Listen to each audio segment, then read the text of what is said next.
오늘은 씨 뿌리는 비유를 들으라 이런 제목으로 여러분과 함께 말씀을 나누려고 합니다. 100배의 결실을 맺는 그런 여러분의 삶이 되기를 먼저 축복합니다. 아멘. 학생이 공부를 못하는 이유가 여러 가지 있을 수 있죠. 뭐 공부를 안 했어가 기본적으로 이유이겠지만, 그 중에 미운 선생님이 있거나 학교에 불만이 많으면 공부를 잘 못합니다. 학교에만 가면 그런 학생은 마음이 상해요. 미운 선생님 보면 마음 상하고 학교에 불만이 많으니까 학교 가기 싫고 그렇습니다. 그러니까 공부를 베스트로 하기가 상당히 어렵습니다. 머리가 좋아도 선생님과 관계가 안 좋으면 최상의 공부 효과를 가지기는 상당히 어렵습니다. 그래서 관계력과 공부는 연관이 됩니다. 마찬가지로 아무리 좋은 말씀이라도 마음이 상해 있으면 말씀이 안 들려요. 아무리 좋은 부모님의 말씀, 선생님의 말씀, 선배의 말이라도 내 마음이 상해 있으면, 내 마음이 닫혀 있으면 말씀이 안 들려요. 그래서 교회에서는 은혜를 받기 위해서 우리가 나오는데, 은혜 받으려고 하면 마음이 잘 준비되어야 은혜를 받을 수가 있습니다. 혹시 이 가운데 마음 상한 분들 계십니까? 먼저 여러분들의 마음이 회복될 수 있기를 축복합니다. 복잡한 마음 있죠? 이거 말씀 참 받기 힘들어요. 속상한 마음, 혹시 그런 분들 계세요? 속상해도 말씀이 잘 안 들려요. 걱정으로 둘러싸여서 지금 여기 앉아 있는데도 지금 머릿속은 지금 비즈니스, 무슨 자녀, 뭐 여러 가지로 이 복잡하고 근심이 많으면 말씀이 안 들려요. 또 뭔가 불평불만이 많으면 말씀이 안 들려요. 불평불만으로 가득 차 있으면 어떤 말이라도 자기를 위한 말씀인데도 곱게 안 들려요. 화가 가득한 마음도 마찬가지예요. 오늘 나오는데 뭔가 또 화를 나게 하는 일들이 혹시 있어가지고 들어오면서 그냥 분으로 들어오신 분들 계실 수도 있는데, 그런 분들도 분을 푸시기 바랍니다. 그러면 말씀이 안 들려요.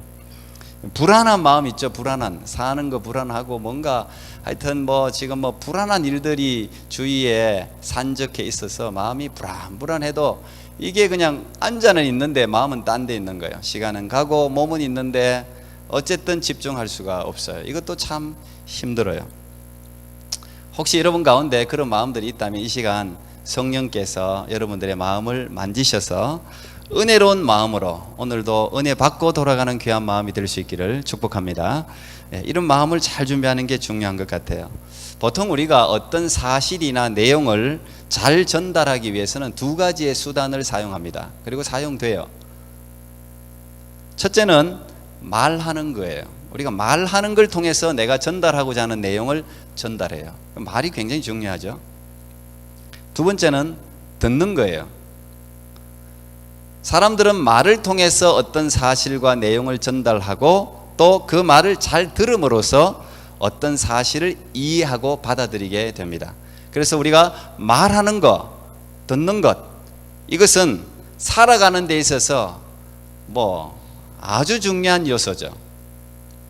이 두 가지만 잘해도 인생을 슬기롭게 살 수 있어요. 말을 지혜롭게 잘하든지 말을 지혜롭게 잘 듣든지, 이 두 가지만 잘해도 진짜 여러분 인생의 반은 성공한 거예요. 말 잘하는 축복 있기를 바랍니다. 말 잘 듣는 은혜가 있기를 축복합니다. 이 두 가지 중 한 가지가 잘못되어도 전달하려고 하는 내용이 제대로 전달되지 않습니다.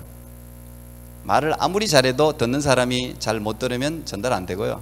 내가 말을 못해도 말을 못하고 듣는 사람이 아무리 알아들으려고 해도 내가 말을 못하면 그것도 전달되지가 않습니다. 복음도 마찬가지입니다. 복음의 진리도 말씀을 전하는 것과 듣는 것을 통해서 전달이 돼요.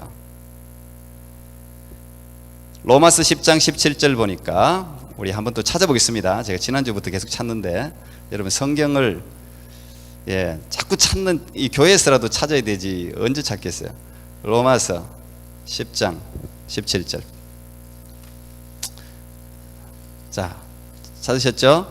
우리 같이 한번 읽겠습니다. 로마서 10장 17절 시작. 그러므로 믿음은 들음에서 나며 들음은 그리스도의 말씀으로 말미암느니라. 나 믿음이 왜 이렇게 안 생길까? 말씀을 안 들어서 그래요. 믿음은 말씀을 들어야 믿음이 생겨요. 자꾸 들어야 돼요. 근데 그 말씀은 그리스도의 말씀이어야 돼요. 그리스도의 말씀을 잘 들으면 믿음이 생긴다는 이야기죠. 믿음이 생기면 어떻게 됩니까? 믿음이 생기면 구원을 받습니다. 믿음이 생기면 구원을 받습니다. 믿음도 작은 믿음이 있고 큰 믿음이 있어요. 성경적인 거예요. 연약한 믿음이 있고 강한 믿음이 있어요. 근데 이 믿음이 자라서 강한 믿음이 되고 큰 믿음이 되면 어떤 일이 납니까? 역사가 나타납니다. 기적이 일어납니다. 병이 치유되고 귀신이 떠나갑니다. 사도행전 16장 31절 보니까 주 예수를 믿으라 그리하면 너와 내 집이 구원을 얻으리라 그랬습니다. 예수님 믿으면 구원받습니다. 믿음이 커지면 마가복음 16장, 우리 마가복음 거기니까 마가복음 찾아보세요. 마가복음의 마지막 장 16장, 마가복음 16장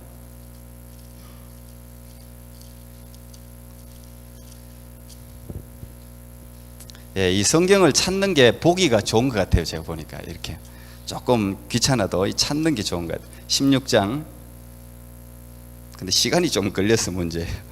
16장 17절 18절 우리 같이요. 시작. 믿는 자들에게는 이런 표적이 따르리니 곧 저희가 내 이름으로 귀신을 쫓아내며 새 방언을 말하며 뱀을 집으며 무슨 독을 마실지라도 해를 받지 아니하며 병든 사람에게 손을 얹은즉 나으리라 하시니라. 아멘. 믿음이 커지면, 강한 믿음이 되면 표적이 쫓아와요. 사인이 나타납니다. 미러클이 나타납니다. 믿음이 커지면. 근데 그 믿음은 어디서 출발하는 겁니까? 들음에서 출발합니다. 들음은 그리스도의 말씀에서 출발합니다. 이게 기독교의 신앙의 아주 기본이 되는 굉장히 중요한 원리입니다. 신앙생활에서 가장 기본이 되는 것은 하나님 말씀을 잘 듣는 거예요. 물론 그래서 설교가 중요하죠. 프리칭이, 설교가 굉장히 중요하죠. 설교는 말씀을 전하는 사역이죠. 자기 말이 아니라 하나님의 말씀을 대신 전하는 사역이 설교예요. 그래서 설교의 내용도 좋아야죠. 물론 하나님의 말씀을 전해야 돼요. 그렇지만 잘 전했다고 해서 잘 전달되는 것은 아니에요. 잘 들어야 돼요. 학교에서도 공부를 잘하는 학생과 공부 못하는 학생은 딱 그거 차이에요. 잘 듣느냐, 잘 흐리게 듣느냐, 그 차이에요. 집중력 있게 잘 듣는 학생은 공부를 잘할 수밖에 없어요. 근데 선생님 말씀을 무슨 말 했는지 뭐 리뷰도 안 하고 프리뷰도 안 하고 아무것도 안 해요. 그러면 공부를 못할 수밖에 없어요. 그래서 공부도 교실에서 대부분 80% 이상 거기서 이루어지는 거예요. 교실에서 잘하면은 거기서 끝을 내고 딱 리뷰만 하면 공부를 잘하는데, 교실에서 놀다가 집에서 암만 공부해도 성적이 잘 안 올라요. 듣는 게 참 중요합니다. 예수님은 오늘 이 씨 뿌리는 비유를 통하여 바로 이 사실을 우리에게 가르쳐주고 있습니다. 오늘 이 마가복음 4장에 나오는 비유는 마태복음 13장에도 나오고 누가복음 8장에도 동일하게 기록되어져 있어요. 우리가 요 마태, 마가, 누가를 공관복음이라고 부르죠. 요 세 복음서에 똑같이 이 씨 뿌리는 비유가 나와 있습니다. 여러분들이 똑같은 본문은 비교해서 보면 제대로 읽을 수가 있어요. 항상 비교해서 보는 게 중요해요. 이 세 복음서에 공통점이 있어요. 씨 뿌리는 비유를 세 복음서를 다 살펴보면 공통점이 듣는 사람이 많아요. 큰 무리가, 많은 무리가 지금 예수님 앞에 몰려오고 있어요. 예수님이 무리한테 떠밀려 가지고 지금 배를 탄 거예요. 그래서 배 위에서 지금 말씀을 전하고 있는 것이죠. 사람들이 몰려오는 이유는 뭡니까? 예수님 인기가 있었다는 이야기죠. 인기가 있는 이유는 뭐예요? 뭔가 특별한 게 있다는 거예요. 특별한 거. 그 특별한 게 뭘까요? 기적이죠. 뭐 병자를 고치고 기적을 행하니까 일단은 사람들이 거기 관심 없는 사람이 어디 있겠어요. 그래서 인기가 그냥 하늘을 찌릅니다. 그냥 예수님 가는 곳마다 사람들이 모입니다. 큰 무리가 지금 나왔습니다. 마태도 누가도 다 그렇게 기록해 놓고 있어요. 사람들이 모인다는 것은 인기가 있는 것이고, 대중은 곧 힘이잖아요. 이 민주주의 사회에서는 대중이 힘이에요. 대중이 선거 표기 때문에 이게 힘이에요. 참 이게 여기에 참 어려움이 있습니다. 예. 대중이 이게 각자가 아니고 집단이 되기 시작하면 뭐 일본처럼 독일처럼 이게 이렇게 되면 이게 아주 이제 민주주의 힘을 잘못 발휘하는 건데, 어쨌든 이 대중은 힘입니다. 그러면 사람들이 모이면 인기를 얻고자 하면 사람들이 듣고 싶어하는 이야기를 대부분 해요. 가만히 보세요. 연예인들, 정치인들, 사람들이 듣고 싶어하는 이야기를 하는 사람들은 그 인기에 편성한 사람들이에요. 대부분 철새들이 많아요. 대부분. 그래야지 인기가 유지되기 때문에 그렇죠. 그렇다면 이 씨 뿌리는 비유가 지금 그 큰 무리가 모여서 마태복음 보면 마태복음 13장이 비유장입니다. 거기에 보면 비유가 그냥 많이 기록되어 있어요. 그 중에 가장 첫 번째 비유가 씨 뿌리는 비유예요. 그 공통점이 그것도. 씨 뿌리는 비유 다음에 많은 비유들이, 오늘 마가복음에도 두세 개 비유가 등장하죠. 그 다음에 등장해요. 그렇다면 첫 번째로 외쳤던 이 비유가 대중들의 마음을 좋게 하기 위해서, 인기를 얻기 위해서 했던 비유인지를 여러분들이 생각해 봐야 돼요. 예수님이 야 이렇게 많은 무리들이 모였으니까 이들이 듣고 싶어하는 이야기를 해줘야지, 그래서 한 비유인지를 여러분들이 한번 생각해 보면 적어도 반은 이 비유의 의미를 알 수 있어요. 세 개의 복음서 중에서 특히 마가가 강조하는 말이 있어요. 여러분 세 개 복음서를 잘 비교해 보면 같은 게 있고 틀린 게 있어요. 덧붙인 게 있고 뺀 게 있어요. 그런 것도 다 이유가 있는 거예요. 그래서 영감받은 인간이 기록한 하나님의 말씀이 성경이죠. 각자가 전하고자 하는 메시지들이 다 다른 거예요. 마가는 이 비유를 시작하면서 3절에 들으라 이렇게 시작합니다. 그리고 9절에 들을 귀 있는 자는 들을지어다 이렇게 매듭을 짓고 있습니다. 이게 마가의 독특한 구성이에요. 분명히 들으라 이렇게 이야기하고 난 뒤에 비유를 설명하고 그 다음에 들을 귀 있는 자는 들을지어다 반복한 것은 누가나 마태에, 물론 마태에 들으라는 말이 있긴 하지만 없는 거예요. 이 마가가 의도적으로 뭔가를 강조하고 있다는 사실을 우리가 확인할 수 있습니다. 이 3절에 들으라라는 이 헬라어는 원래 뜻이 순종한다, 깨닫는다 이런 뜻이에요. 그러니까 다시 말하면 지금 예수님이 말씀하시는 이 말씀에 순종해라, 이 말씀을 깨달아라, 이제 이런 뜻으로 우리가 알 수 있겠죠. 그동안 많은 가르침을 전했지만 깨닫는 자가 적었다는 뜻이죠. 사실 큰 군중들은 예수님의 대단한 신통력과 기적의 능력을 좋아했지 예수님이 가르치고 있는 하나님의 나라에는 별로 관심이 없었습니다. 어떻게 보면 오늘 쉽게 이렇게 한번 비유해 본다면 말씀 시간에는 졸고 있다가 자 이제부터 병자를 치유하는 시간입니다 하면 그때 눈이 번쩍 떠가지고 병자 치유하는 거 구경하려고. 예전에 우리나라도 한참 부흥할 때 그런 게 많았어요. 목사님이 막 말씀 전할 때는 무슨 말씀인지도 모르겠어. 영적인 진리를 깨닫기 어렵잖아요. 그러다가 그냥 병자 치유하고 이런 거는 눈에 보이는 거니까 마치 그런 거예요. 그때 눈을 번쩍 뜨는 거하고 비슷한 거예요. 우리가 듣는다고 할 때 이 듣는다는 게 똑같은 게 아니고 두 가지로 듣는 것 같아요. 첫째는 여러분 지금 다 마찬가지인데 귀로 듣습니다. 우리가 말씀을 귀로 듣잖아요. 그리고 또 하나는 마음으로 듣는 거예요. 이 마음에도 귀가 있어요. 마음에도 귀가 있어요. 귀로 듣는다는 것은 정말 단순히 들려오는 소리를 듣는다는 거예요. 이게 입력된다는 거예요. 이거는 의미가 있을 수도 있고 의미가 없을 수도 있어요. 이 귀로 들리는 거, 그거 듣는 거예요. 그 다음 마음으로 듣는다고 우리가 이야기할 때는 마음으로 청종한다, 듣는다고 할 때는 그 말을 집중해서 듣고 깨닫는다는 것을 의미해요. 마음으로 듣는 거. 상담의 가장 기본이 뭡니까? 마음으로 들어야 되잖아요. 상담하는 사람들은 마음으로 들어야 되지 귀로 들으면 안 돼요. 그러면 공감이 일어나지 않아요. 그걸 듣는 사람이 다, 말하는 사람이 다 알아요. 저 사람이 마음으로 듣고 있구나, 그냥 근성으로 귀로만 듣고 있구나, 이거 다 느끼잖아요. 저도 어디 가서 이야기하면 느끼고, 저는 또 듣는 경우가 많으니까 제가 가끔씩 들으면서 졸 때가 있긴 있는데 너무 피곤해가지고, 그러나 최소한 마음으로 들으려고 애를 씁니다. 마음으로 들어줘야 돼요. 그러면 듣는 것만 해도, 들어주기만 해도 힐링이 일어난다는 말이 그 말이에요. 마음으로 듣기 때문에 힐링이 일어나는 거예요, 그게. 그래서 오늘 저는 설교 제목을 씨 뿌리는 비유 이렇게 정하지 않았어요. 여러분 설교 제목도 이 설교자가 다 생각하고 정하는 거예요. 씨 뿌리는 비유가 아니라 씨 뿌리는 비유를 들으라, 제가 이렇게 정했잖아요.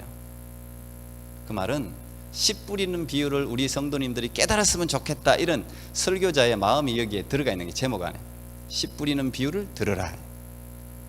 어떻게 보면 예수님은 모여온 수많은 무리들을 향해서 경고를 하고 계신지도 몰라요. 지금 씨 뿌리는 비유를 통해서 수많은 사람들이 모여오는데, 예수님 가는 곳마다 모여는 오는데 예수님 말씀을 제대로 깨닫는 사람은 없단 말이에요. 관심이 없단 말이에요. 기적에만 관심을 가진단 말이에요. 그래서 예수님이 경고성 비유를 지금 하고 있는지도 몰라요. 그리고 하나님, 너희들이 그렇게 싫어하는 이 기적에만 관심이 많은데 실제로는 내가 지금 전하고 있는 이 하나님 나라의 복음의 진리, 이 씨앗, 오늘 이 비유에서는 씨라고 이야기했잖아요. 이 말씀이잖아요. 이 말씀이 얼마나 위대한 능력이 있는지를 오늘 비유를 통해서 사람들에게 설명하고 있는 내용이에요. 사실은 너희들 기적은 보면 그 순간 끝이지만 찰나지만 말씀은 영원하단 말이에요. 이 말씀을 품으면 그런 기적이 언제든지 일어날 수 있다는 말씀의 능력을 이 비유를 통해서 지금 강조하고 계신 거죠. 오늘 10절을 보면 마가만의 독특한 삽입 구절이 있는데, 다른 복음서에는 이 비유의 해석을 다 말하고 난 뒤에 12 제자들이 와서 도대체 그 비유가 무슨 뜻입니까? 묻습니다. 마태복음, 누가복음에는 그렇게 나와 있어요. 그런데 이 마가복음에는 거기에 함께 있는 자들과 12 제자들이 이렇게 함께 있는 자들을 포함시켜서 적어놨어요. 이것도 다 마가의 의도가 있는 거예요. 지금 마가복음은 제가 첫째 시간에 말씀드렸다시피 수신자가 누굽니까? 이 마가복음을 왜 적었습니까? 지금 이 마가복음은 베드로가 죽고 난 이후에 로마의 큰 박해가 일어났을 때, 네로가 수많은 기독교인들을 죽일 때 사람들이 자신의 신앙을 어디에 두어야 될지 모르고 혼란 가운데 있을 때 그들에게 믿음을 심어주기 위해서 기록한 복음서잖아요. 마가의 관심은 지금 박해받는 그 로마인들, 또 하나님의 사람들에게 관심이 있어요. 12 제자에게만, 예수님이 12 제자만 사랑하는 그런 편협한 이미지가 되지 않기 위해서 마가는 그것까지 고려하고 있는 거예요 지금. 그래서 함께 있는 자들, 하나님의 말씀에 관심이 있는 사람들은 누구에게나 예수님은 다 진리를 가르쳐 준다는 거예요. 함께 있는 자들에게 이걸 설명해 준단 말이에요. 그러니까 마가의 이방인 구원을 향한 노력이 요 한 구절에도 우리가 읽을 수 있다는 이야기죠. 함께 있는 자들과 12 제자들에게 이 비유를 해석해 주고 있는 거예요. 예수님이 친히 이 비유를 해석하면서 씨 뿌리는 자는 물론 하나님입니다. 어떻게 보면 예수님 자신이에요. 예수님 자신이 지금 말씀을 씨를 뿌리고 있잖아요. 예수님이세요. 그리고 여기 4가지 밭 종류가 나오죠. 물론 이 4가지 밭은 그 당시 팔레스타인, 그 이스라엘에 있는 지형 그대로예요. 우리 옛날에 농사 지을 때 시골 생각하면 돼요. 그냥 땅을 대충 개간해가지고 그 발로 많이 밟으면 길이 되는 거고, 씨를 막 이게 팔레스타인이 씨 뿌리는 게 한국하고 똑같아요. 이게 보자기 담아가 씨를 막 이렇게 뿌리는 거예요. 그러다 보면 길가로 갈 수도 있고, 특히 팔레스타인은 지형이 이 암석이 많아요. 그래서 흙인 것 같은데 파보면 전부 암석이에요. 바위예요. 지금 이 돌짝밭이 그 팔레스타인의 어쨌든 지형을 생각하면 돼요. 그걸 생각하면서 예수님이 기가 막히게 비유로 설명하고 있는 겁니다. 자, 씨를 뿌리는데 어떤 씨는 길가에 뿌려진다는 거죠. 근데 이 길가에 뿌려진 씨는 어떻게 됩니까? 뿌리를 한번 내려보지도 못하고 새의 먹이가 되는 거죠. 당연히 먹이가 되죠. 이걸 예수님이 해석해 주기를, 순간적으로 진리에 관심은 있는데, 순간적으로 예수님 말씀 한번 들어보자 관심은 있는데, 뿌리를 내리기도 전에 사단이 와서 그 말씀을 빼앗아 먹어버린다네. 빼앗아 버린다는, 그게 길가에 뿌려진 씨라는 거예요. 두 번째는 돌짝밭은 싹은 튀었어요. 그나마 그래도 흙이 있어서 뿌리를 조금 내리고 싹은 튀었는데, 처음에는 말씀을 듣는데 너무 기뻐. 하나님 말씀, 이야, 이렇게 기가 막힌 말씀이 있었나. 말씀을 들으니까 황홀하고 평안해지고 힘이 솟아나고 좋단 말이에요. 그런데 기쁨으로 있는데 뿌리가 없으니까, 더 이상 뿌리를 내리지 못하니까 이 복음 때문에 환난이나 핍박이 일어난단 말이죠. 여러분, 제가 그러잖아요. 초신자들은 기도 응답이 빨리 된다고. 근데 신앙이 깊어질수록 기도 응답이 조금씩 지연되면서 어려움이 찾아온단 말이에요. 그거는 우리를 연단하는 과정이에요. 뿌리를 깊이 내리려면 뿌리 깊은 남간 바람에 아니밀세. 뿌리가 깊이 내린 나무들은요 전부 바람 맞았고 비바람, 폭풍, 번개 이런 걸 다 이긴 나무들이에요. 다. 신앙도 똑같아요. 그런데 뿌리가 없으니까 조금 신앙생활 하다가 어려움이 생기면 포기해 버리는 거예요. 아우 내가 예수 믿어 미쳤지 이러면서 빨리 제자리 돌아가야지 그러면서 예수 믿어가지고 이런 일이 생기는구나. 갑자기 말이죠 사이 좋던 남편이 그냥 싫어하지를 않나, 직장에서 주일 교회 간다고 그냥 뭐라고 불이익을 주지를 않나, 이런 일 당하면 누가 좋아하겠어요. 내가 갑자기 월급에 손해보고 괜히 교회 다녀가지고 포기한단 말이에요. 이게 돌짝밭에 떨어진 씨라는 거예요. 세 번째 가시덤불. 이거는 뿌리는 내렸어. 땅은 좋아요. 뿌리는 내렸어요. 근데 올라오면서 열매를 맺어야 되는데 가시들이 쫙 이렇게 자라면서 가시에 찔리니까 이게 열매를 맺지를 못하는 거예요. 이걸 예수님이 어떻게 해석했습니까? 이건 염려, 근심, 자기 욕심 이런 게 그냥 꽉 가득해가지고 뿌리는 잘 내렸는데 그냥 올라오면 열매를 맺을 텐데, 이런 세상의 염려, 유혹, 욕심 이런 것 때문에 그게 말씀이 막혀갖고 열매를 맺지 못하는 곳, 그게 가시덤불이다 이렇게 이야기했습니다.